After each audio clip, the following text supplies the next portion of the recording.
friends, and welcome back to my channel Pro Coding with Rahul.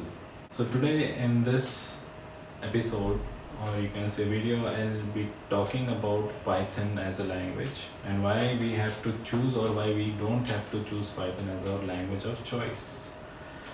So the reasons that we can that help us to choose Python as a language of choice is like less code maintenance in Python. The code maintenance is not an issue with Python, it is a modular language. So everything is arranged in specific modules which you can utilize and import into your code. And this facilitates to a great extent. If you know about coding, then you will definitely understand the importance of modularity for a programming language. So code maintenance is one of the first reasons why we have to choose Python as our language.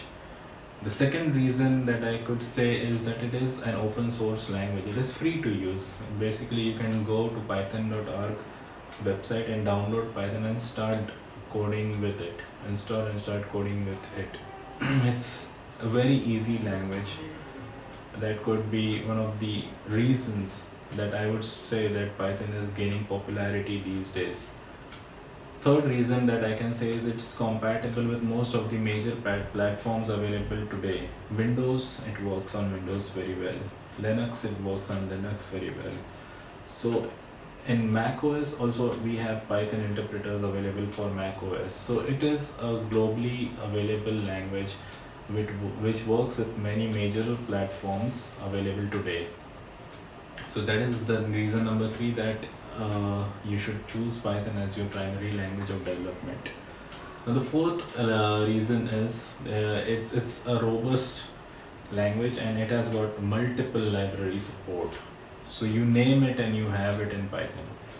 For example, artificial intelligence libraries, natural language processing libraries, so machine learning libraries. There are so many different kinds of libraries for every single task that you want to do today. So if you have a small task, basically you want to iterate over a folder and delete all the files, or you want to iterate over the registries in Windows system and you want to delete something or you want to change something, you can do that in Python. So Python is a very versatile language. It has got all those libraries that are available for free, which you can utilize in your code, by the way. And there are a lot of different kind of frameworks, which is the fifth point that I could say. Like there are so many different kind of frameworks in Python, like open source frameworks like Django, and then there is Web2Py, which is one of my favorites and which I emphasize that you guys learn because it is a totally batteries included framework for Python, and it will enable you to develop superb web applications in Python without being like complex in all those kinds of code related syntax and stuff.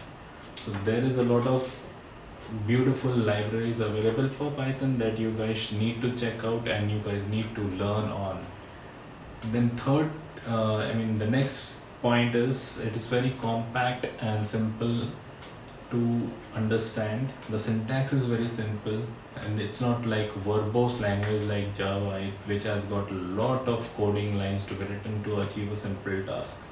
In Python it is a very high level language, so you don't have to write so many lines of code. So you can get the stuff that you need to do in Java with 10 lines, so it could be done in 5 or maybe 4 lines in Python. So it is a very compact language and I love compact languages. So the other compact languages which I could give you examples of are Lua, Lua. I don't know whether you have heard about it. It's used in gaming industry and it's very popular in gaming industry. And then there is Ruby, which is almost like Python, but the syntax is a little different, but it's also popular. Ruby on Rails and other frameworks are there.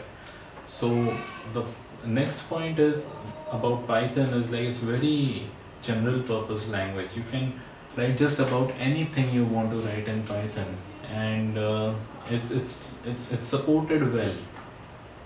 So this kind of generality wherein you can do a lot of things with the language, and the language itself is supported all over the world. and it makes it an ideal choice for programming today. So this language is more versatile, it's general purpose, and it's well supported. There are a lot of DB drivers that are available in Python. So MongoDB, you have a DB driver. MySQL, you have a DB driver for that. Postgres, you have a DB driver for that. All those things are free. Even the databases that I've just talked about, they are also free to utilize. To some extent, MongoDB is free, but there is also a paid version available for that particular DB that you can utilize. So all these things make a pretty good case for Python as a language to be chosen. Oh yeah, and one more thing that I wanted to tell you is about prototyping. So if you are going to test something about throwaway applications that you want to write in Python, you can do that in Python just like that. I mean, there are tons of libraries which you can utilize, and then you can write prototype applications, small applications to just show your designs, and you can show it to the clients, you can show it to the other people, and they can have a look at it. That said, now we come to a section where we say why not Python, where we do not have to use Python. So the number one thing is in mission critical applications you do not have to use Python, because Python is an interpreted language, and most of the times in mission critical applications you need speed. Interpreted languages generally tend to be slower unless you are using .NET compiler version of Python. Python's basic CPython version is a little bit slower than the other languages like C. But these days Python 3.x versions are pretty fast, and they can do a lot of tasks just like the other languages. So now Python was even faster than PHP, apart from the latest implementation of PHP, the version 7x, which has been a very good version of PHP, which is using the LLVM, low level virtual machine, very well, to its credit. So apart from that, there is another reason why not choose Python, that is because the language becomes really slow when you are implementing a large number of projects in it. So by slow I mean compared to the other languages it might just become slow, but that does not stop us from utilizing Python today, because there are the hardware, the RAM, and they have grown to leaps and bounds. So there is a lot of hardware that is very strong these days. The RAM is cheap, and you can utilize that RAM in your systems, your boxes, and then you can utilize it for coding Python. So Python is one of the most ideal languages today as far as jobs are concerned as well, because you have got a lot of Python jobs coming up daily, being posted on Naukri.com, and there are so many different websites where it is posted. Well, that said, I would like to conclude today's session. I hope you liked this session today and it's of help. So if you liked it, please comment in the comment box below, and like, share and subscribe to this channel.